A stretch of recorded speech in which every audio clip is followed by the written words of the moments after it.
So I like to start out conversations or presentations with some story.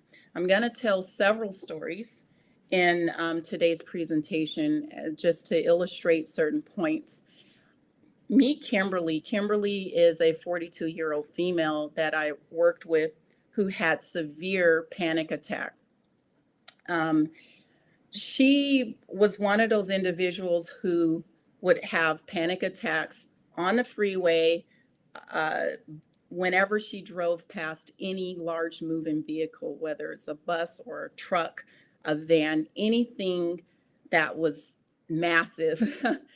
It was a really hard thing for her. She was not able to drive in peace, and sometimes the panic attacks were quite severe. She would have to pull over, and she was not able to really get to work, and that was a huge thing for her.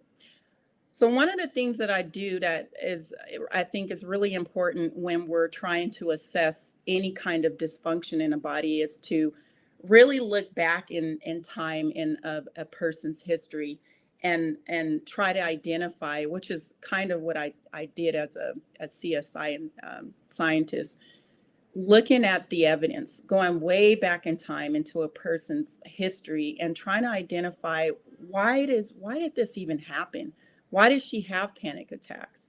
And one of the things that was quite interesting, which we'll get into in this discussion later in the presentation, but one of the things that was really important in her case was that she had a cesarean. She was birthed via C-section, cesarean C-section, or C-section, and she was not breastfed.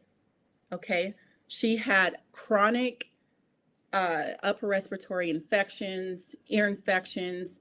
It was quite the ordeal for her when she was growing up. And Charles, my slides are gone.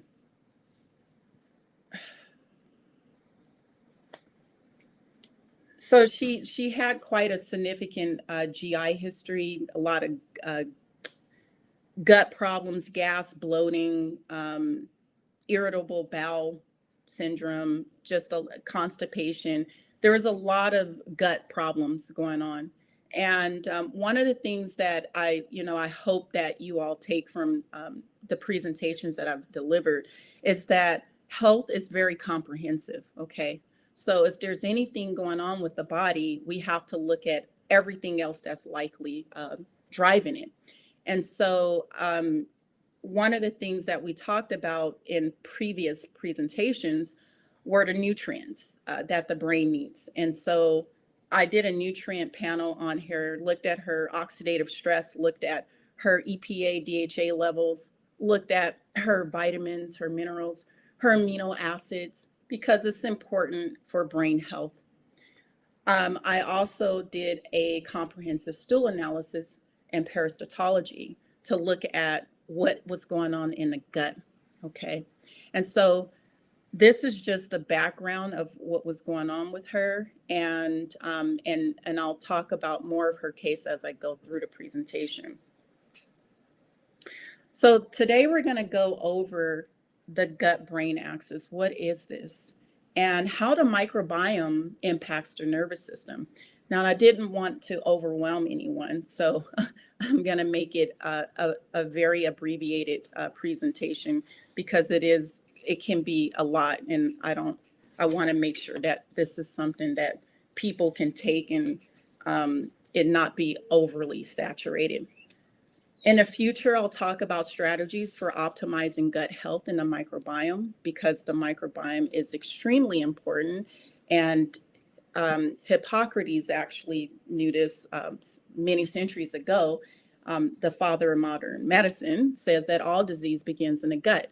And this is something that one of the ways that I practice in terms of trying to assess gut function, or not gut function, but just overall disease and trying to optimize the body, I start with the gut because there's just so much that the digestive system can tell us in terms of how our overall bodies are performing. So that's where I started with Kimberly. I looked at her gut, and there was a lot of information that I got from her. But we're going to see why this is important. So, when we think of the gut brain axis, there's this bidirectional pathway between the brain and the digestive system. So, the brain is able to send information to the digestive system, and the digestive system is able to feedback information back to the central nervous system. So they're communicating with each other. And the brain is going to tell the digestive system to enhance motility, promote secretion, delivery of your nutrients, absorption of your nutrients, even influencing the microbiome. The microbiome is able to feedback and send information to the brain that influences neurotransmitter production and synthesis, and play a role in anxiety and in modulating stress and mood and behavior. How many of you, let me ask this question, how many of you have ever been in a situation where you were nervous and you felt it in your stomach? I'm sure all of us have been in situations where we're nervous, we have a bit of anxiety, and your stomach starts to turn. Okay, I'm gonna get a little bit graphic here, and I don't want to lose anyone, but I just want to give you a heads up. I'm gonna share a story, and if you're a person who's sensitive to certain information, by all means, mute this part of the presentation. But I'm sharing a story of something that was, oh, okay. I'm sharing a story of something that was something I personally experienced. And I think we can all, um, we can all identify with this because we've been in situations before where we've had some kind of state of anxiety or stress, and you could feel it in your stomach. Your stomach is actually turning. You might have abdominal pain. um Charles, this is not showing.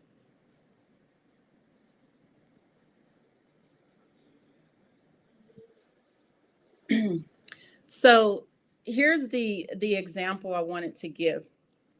Okay. um Many of you probably already know my background as a forensic scientist. And part of the training that I had to do with the sheriff's department was to conduct autopsies. That was part of the training. And I worked directly with the forensic pathologists. These are the second highest trained physicians. And there's so much that they do, and forensic scientists and other investigators do, in order to um, process the scene, reconstruct events of the past in order to make sense of what was happening, what happened to this individual. And I would never forget the typical day for me when I went into that place, when I went into the coroner's. I had to sit down with the doctors. And one of the reasons why the sheriff's department, oh, wow, what happened? What? One of the reasons why the sheriff's department that I worked at required this was because they wanted to desensitize us. It's a lot that we see, and we're exposed to, and you have to get used to it. So I went in at 9 a.m. The typical thing that we would do is talk with the doctors and find out what is going on for today. What are the cases for today? And so the doctor will tell me, hey, we have 3 cuts, and 3 cuts is the terminology that means we have a full autopsy. We have 3 full autopsies, or we might have a partial, maybe a femur or a pelvis showed up on. showed up on shore at a beach or something, and we have to identify if it's a male or female victim. So this particular day, they told me, they gave me the police report. Can all of you hear me, by the way? Because someone's saying they can't hear me. So the doctor told me, gave me the police report. I read the police report, and it as soon as I read the police report, my stomach turned upside down. It was unbelievable. Unbelievable. I just read a police report, and it was telling me that my case for the morning was a decomp. And this guy had been in his apartment for 6 months dead. And so my stomach started turning, and the only information that entered my body was just something I read.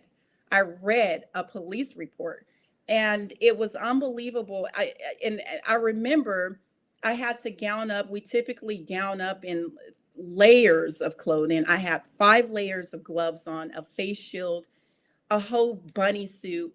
That's how we conduct autopsies.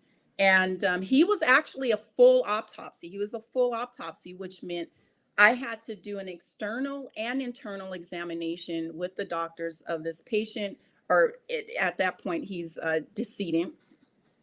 And I only just got information from the police report that he had been decomposed in his room, his apartment, for 6 months. And so I hadn't even got him out of the freezer yet. And I literally wanted to go in the bathroom and throw up, because I knew my mind was telling me, just painting a picture for me as to what this was going to look like. And so my stomach started turning, and every single time I went in that place, my stomach would turn. Every time I got off for work, my stomach would turn. I couldn't eat my food because the job was just so just quite interesting, job. And it did eventually desensitize me. I was able to get through that part of the training because the science was so amazing, being able to collect physical evidence from the decedents and biological evidence, trace evidence, like paint chips and fibers from the using duct tape to collect fibers from the decedents in order to collect evidence and submit that to the crime lab. But the visceral response was what really got me. And at the time, I had no idea that the brain was connected to the digestive system. It really shut me down in terms of my ability, the desire to eat. My brain said, no, no, no, we are not eating under these conditions because this is not healthy. And you are not going to digest your food and absorb your nutrients because you are in a state of stress, and we are going to your body's not in a rest and digest state. So you're not going to eat. And I did not eat. And so that's when, and of course, now I know there was this relationship between the brain and the gut. So how is this happening? How is all of this happening? In order to really go into that, we need to go into the microbiome.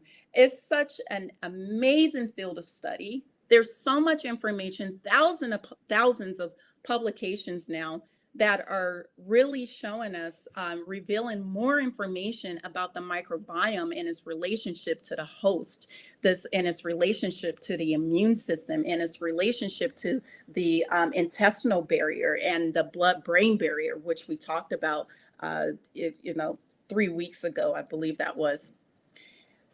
The microbiome is a very, very, very fascinating area of research.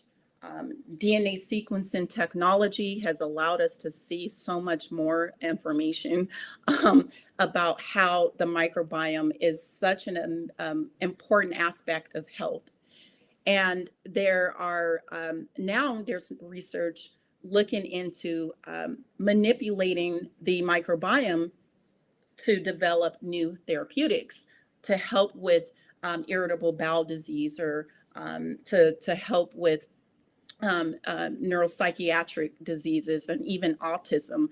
In some places across the world, people use fecal transplantation to help with autism. And so there's this really, really fascinating area. And we're going to go into how the microbiome is able to communicate with the brain. So just an overview. I mean, the microbiome topic can just be a whole presentation by itself. But for simplicity and overview, when I mention a microbiome, it's really a collection of all the organisms that inhabit the body. And we actually have organisms that are the microbiome of the skin, microbiome of the mouth, and the gut. And we have 300 to 1,000 different species of bacteria that reside in the colon, and they play a very important role in the colon. So when we think of the microbiome, in particular the gut, it is really a metabolic factory. These bacteria are so important, and the molecules that they produce. When you eat fiber, they ferment on that fiber, and these bacteria are able to produce neuropeptides, or serotonin, or GABA, dopamine, and glutamate. We have a group of bacteria called the estrobiome, and these are types of bacteria that play a role in helping metabolize estrogen, circulating estrogen. And this is particularly important for people who have hormone-sensitive conditions. We want to think of the gut here. And this is what I mean about how the gut is impacting other parts of the body.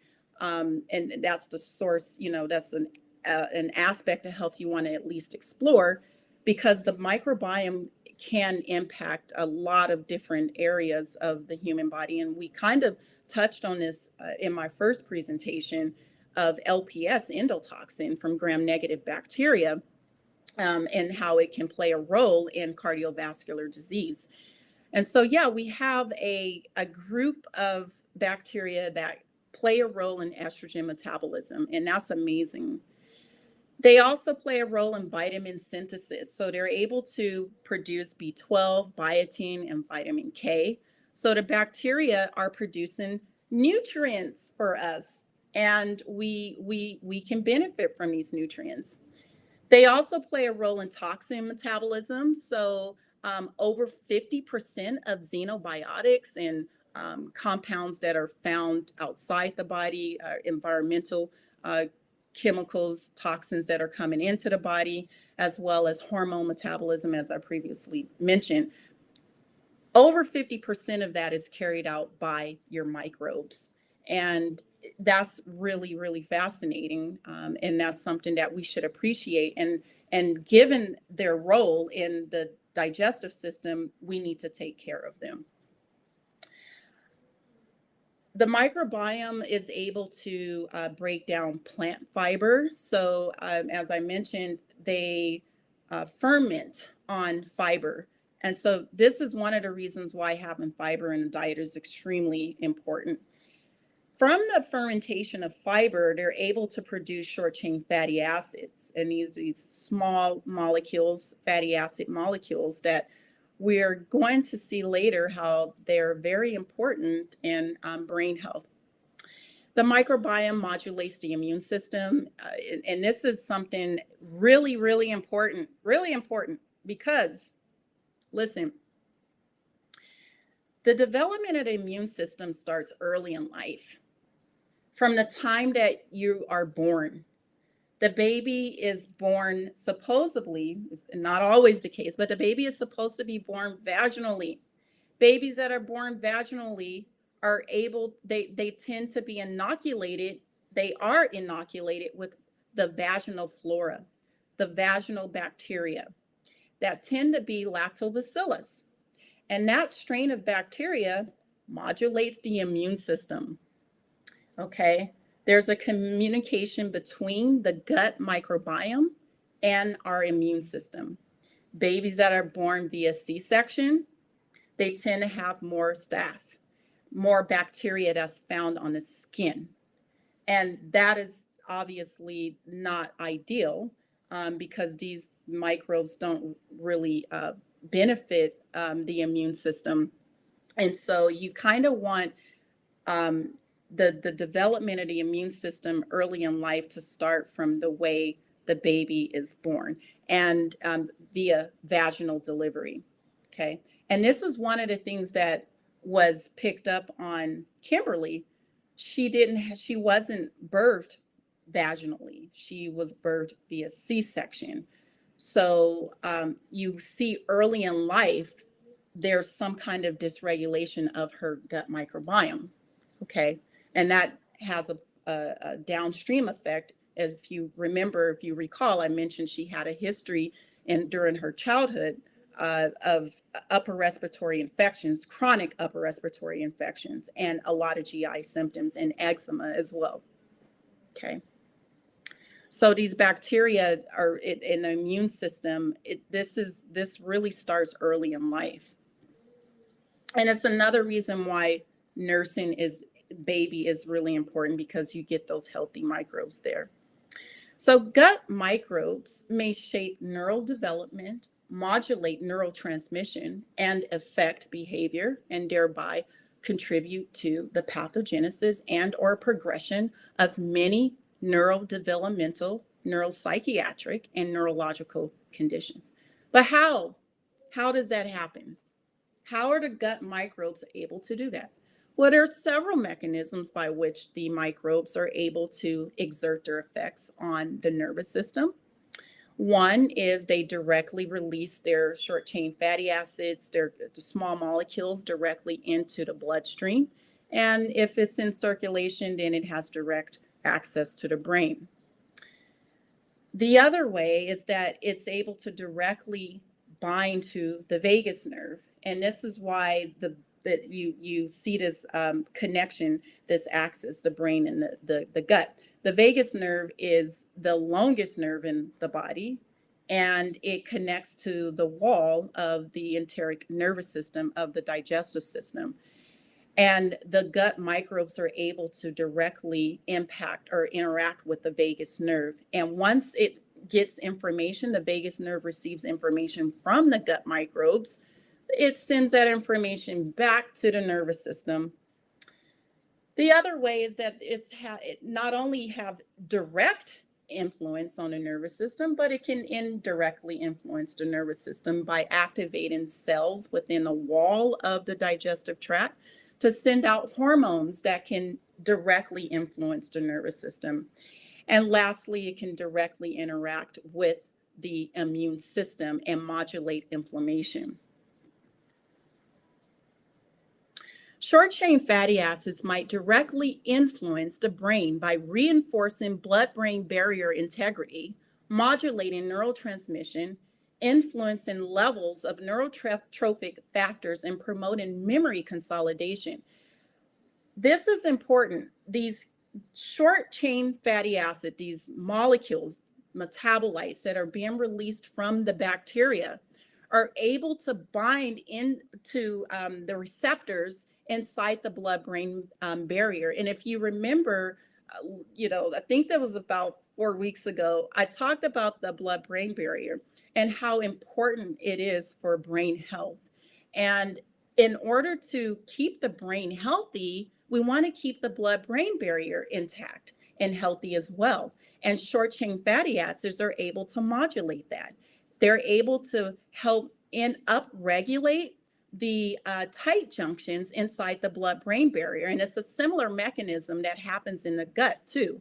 the short chain fatty acids are able to upregulate the tight junctions that are inside the enterocytes of the digestive system to help keep that barrier intact. And it's really important that we have this very intact structure in the digestive system and the brain to allow things that are not or chemicals or molecules that are not supposed to enter bloodstream or the brain, prevent them from coming in. But so the short chain fatty acids are able to modulate that, and it plays a huge important role. And so how do you get them? We're going to talk about that, but we want to keep in mind that the microbes are producing these metabolites from dietary fiber that are directly influencing the structure of the blood-brain barrier, and it's also inside the digestive system. So hopefully you all can see this. So when you consume dietary fiber and complex fiber, you have the guts in the microbes in the gut, in the colon. The proximal colon is where most of your short chain fatty acids are found. And there are three types of short chain fatty acids that are produced: acetate, propionate, and butyrate. And butyrate is very important, and it's important because of the role it plays in acting as a fuel source. And we'll talk about that in just a moment. So when the short chain fatty acids are produced, how are they being transported to the brain? How do they get there? Well, there are several mechanisms. I talked about some of the mechanisms, how the gut, the microbes interact with how they're able to directly influence or indirectly influence the nervous system.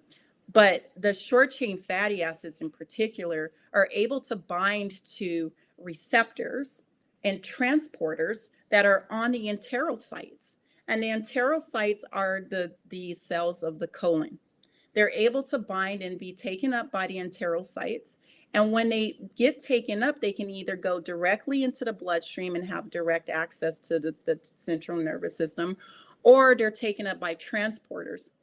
However way they get in, once they get into the system, they're able to influence the immune system. They're able to influence the liver, the pancreas, and also they're able to facilitate the release of hormones that can directly influence the brain. And this is something really important. Short chain fatty acids can influence, as I mentioned, the immune system, modulate the immune system. But once they get into the brain, they can interact with the microglia cells, which are the immune residents of the nervous system. They're able to interact with them, and depending on what the type of interaction is, these microglia can be activated to secrete more pro-inflammatory cytokines, which promotes neural inflammation. And that's what we don't want. When the short chain fatty acids get in, they're able to also affect the blood-brain barrier and help to, again, upregulate those tight junctions within that blood-brain barrier to keep it fully intact and maintain its integrity, because it's really, really important. Short chain fatty acids are able to modulate neurotransmitters, glutamate, glutamine, GABA within the hypothalamus, and they're able to activate tryptophan 5-hydroxylase 1, which is an enzyme that plays a role in the synthesis of serotonin, and it also plays a role in modulating the activity of tyrosine hydroxylase, which plays a role in dopamine and noradrenaline and adrenaline production. So short chain fatty acids play a very important role in the production of our neurotransmitters by acting on particular enzymes that are responsible for producing these neurotransmitters. As I mentioned, they serve as energy source for colonocytes. So this is why they're very important in the colon, because they can act. So I kind of showed how they influence the nervous system, but they can act locally inside the digestive system as well. and serve as an energy source for the colonocytes. And colonocytes are the cells of the colon, and they help protect against bowel cancer. This is interesting. So I see on stool analysis of patients with bowel cancer, they tend to have abnormal underproduction of short chain fatty acids. And in this, the butyrate in particular is extremely important for the colonocytes. And they maintain, short chain fatty acids maintain that gut integrity. That's somewhat what I previously discussed, and that the tight junctions that are in between the enterocytes, they're able to modulate that and make sure that the intestinal barrier is kept intact. They also play a role in GI motility and contractility. So they're very, very important for your digestive function. And we have to appreciate that and appreciate the microbiome for that reason. And I should also mention, during that time when I ran Kimberly's test, she did not have enough of the butyrate producing bacteria, nor did she have a healthy amount of these short chain fatty acids. There's now evidence that depression is connected to microglial activation. And remember, I mentioned how the microbes can, the short chain fatty acids can actually play a role in microglial activation. Microbes could be acting through the metabolites they produce to activate microglia, the immune cells of the brain. Okay. And in particular, it's the short chain fatty acids that the microbes produce that can activate the microglia. So here you have, and at the bottom, you see what is called dysbiosis. Dysbiosis is an imbalance of the microbial community, the gut microbiome. And depending on the type of resident bacteria that you have in a colon, they can either be disease promoting and produce more endotoxins such as LPS. And if that is released, we talked about this early on in 4 weeks ago, LPS play a role. It can cross the blood, it can cross into the circulatory system from getting through the tight junction. So if you have intestinal permeability, the LPS can enter the bloodstream via the leaky gut.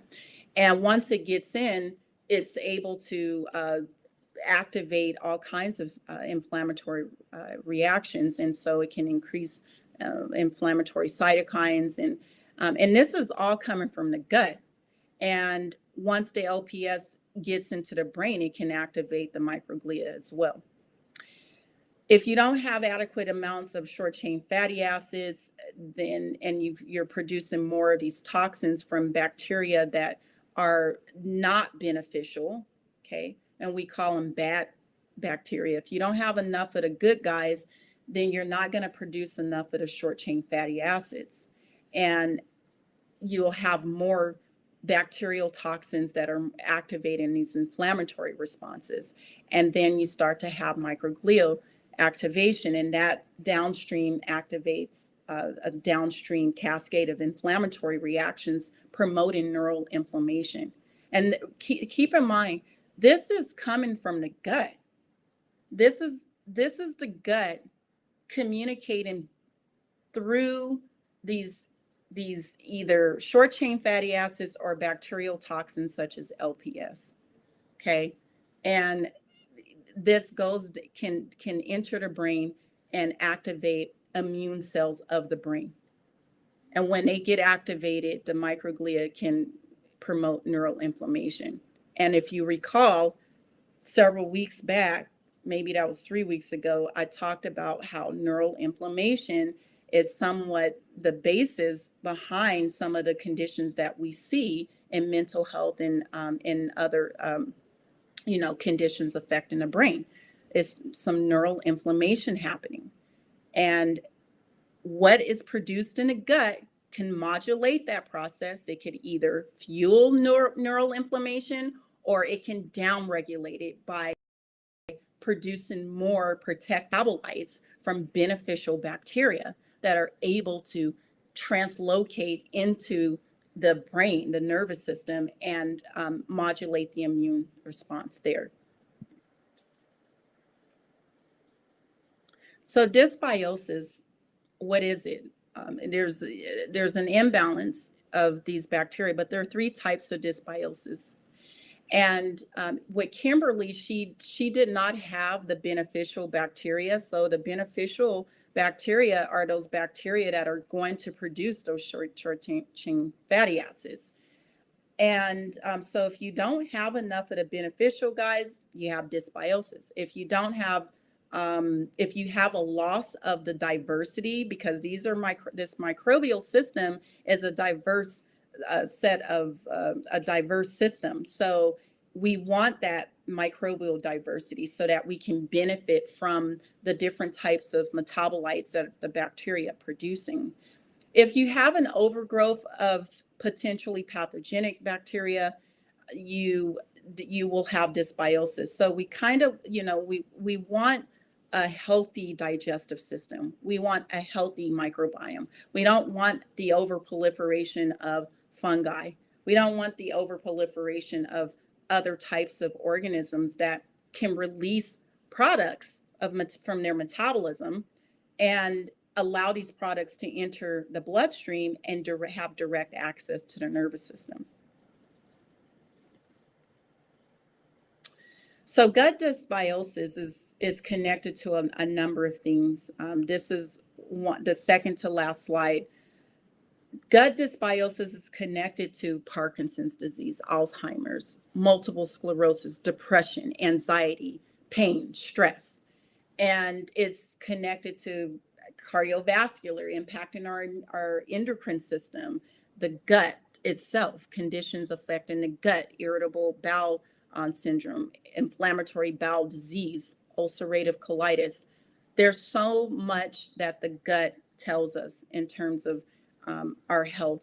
And we have to appreciate and understand that the microbiome can produce, depending on how healthy it is, produce metabolites that are protective, those short chain fatty acids that we talked about, or other metabolites such as LPS, which tends to be more inflammatory. So what I want you to take from this, and before I go to the last slide, this here is important. Compared to healthy individuals, major depressive disorder and bipolar disorder patients show significant changes in gut microbial diversity and composition. Okay, and I want to stress this too. Okay, listen. I am not saying that if you fix the gut, all your mental health problems will go away. What I am saying is that we need to appreciate that when there's anything going on with the body, we want to consider the gut. We want to look at other aspects of the person's health. A lot of times if a person has a condition, the condition is only looked at and nothing else. The condition is only treated. But there's so much more that's going on with a person's health aside from just the disease that they have. There's something else going on. And what we're seeing here with mental health and just overall brain health, we can have an appreciation for the gut microbiome, and that's perhaps an area to explore if there is any kind of mental health problem. Decreased short chain fatty acid producing bacteria and increased pro-inflammatory bacteria, okay, may be related to chronic low-grade systemic inflammation in patients with mood disorders. Decreased short chain fatty acids. These short chain fatty acids are very, very important. Very, very important.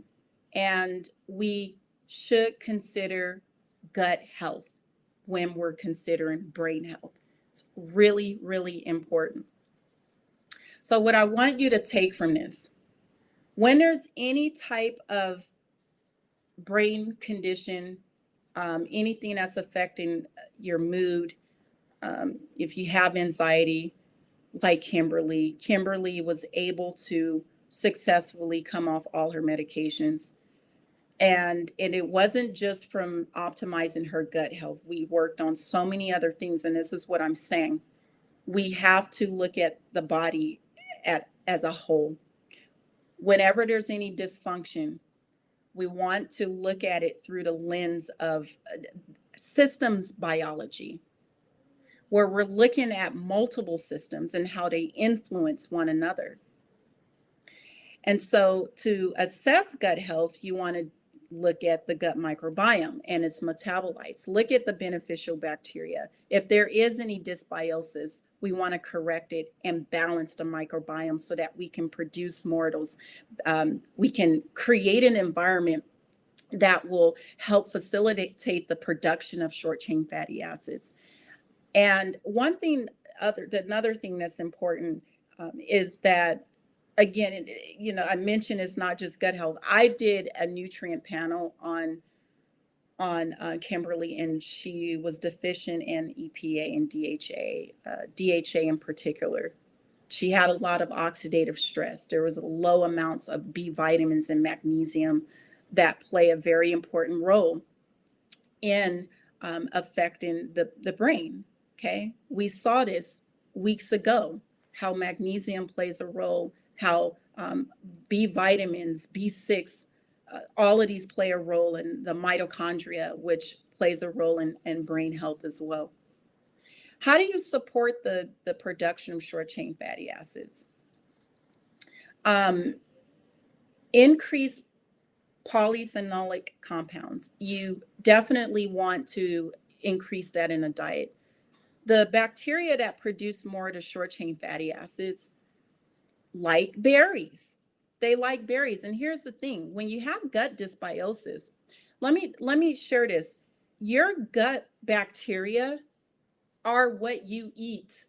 Okay? So whatever you eat, you are preferentially selecting certain types of microbes over others. So some bacteria have an advantage over other bacteria depending on what your dietary intake of food is. If you eat more of a standard American diet, you're going to have microbes that love that Western diet. Okay? And it makes sense because you need them in order to break down your food. If you eat more plant-based, well, you're going to have more microbes that like those complex fibers. And it just so happens, I'm sad to say, but it just so happens those are the types of bacteria that tend to be more health promoting. That's just how the digestive system works. So increasing dietary fiber and getting your dark green leafy vegetables in, 9 servings of vegetables, if you can get that daily. You want to make sure that you're feeding the microbiome and you're shifting the microbiome towards health promoting type microbes that are going to help facilitate the production of these health promoting small molecule compounds released from bacteria that are able to directly and indirectly influence the nervous system. Okay. And so we're going to talk about how to improve gut health because it's really important, and that will be in future discussions. Okay. I hope this was not too much information. I tried to make it not overwhelming, but yeah. No, honey, I think that was perfect. Let's make we have the right screen up. You still sharing your screen? No. Well, I think that the amount. Don't worry about that, honey. I had to block some of those people. When you all get on, you'll have to. Let me just put me in the screen so it doesn't look weird. In the future, you'll have to Subscribe. Make sure you're subscribed so that you can chat if you're interested in chatting.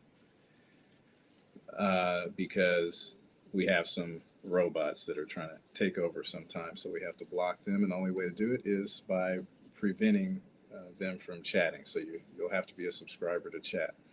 Well, I think everybody enjoyed that presentation. Thank you, honey. That was a good start. And what's coming up next time? We're going to talk about gut health and how to improve gut health for overall health. Okay, diving into the gut health. There was a question that came up before I get to that question. Let me let you all know that in the chat you'll see, and it'll also be in the description too, you'll see a link for a checklist, and that checklist will serve as notes for what you heard today. And so if you want kind of a take home, a little short one pager from today's discussion, make sure you click on the download to get that checklist. The question, honey, was around pregnancy, and it was, shouldn't we consider doing okay, you guys can't hear very well again. Are you on over here?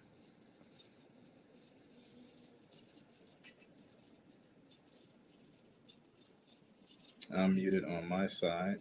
Honey, I'm going to take off. It could be that my machine is doing that to you. Where are the questions? Am I on mute? No, it's just one question that I had. I don't think you're on mute, but it was choppy earlier. I think it's because I brought my machine in the room, so I'm going to take it out. But the question was, what I'm asking. Shouldn't we consider our health before getting pregnant? That's the question. Absolutely. Can you all hear me? I just want to make sure that the sound is good. I think the sound is improved now.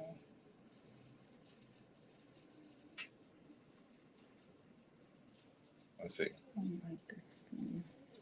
It's choppy, honey. Okay. Well, audio is choppy. I tell you what, we're going to get you an answer to that question. But for now, okay, Jeanette's saying she can hear. We've got a few people saying that they can hear.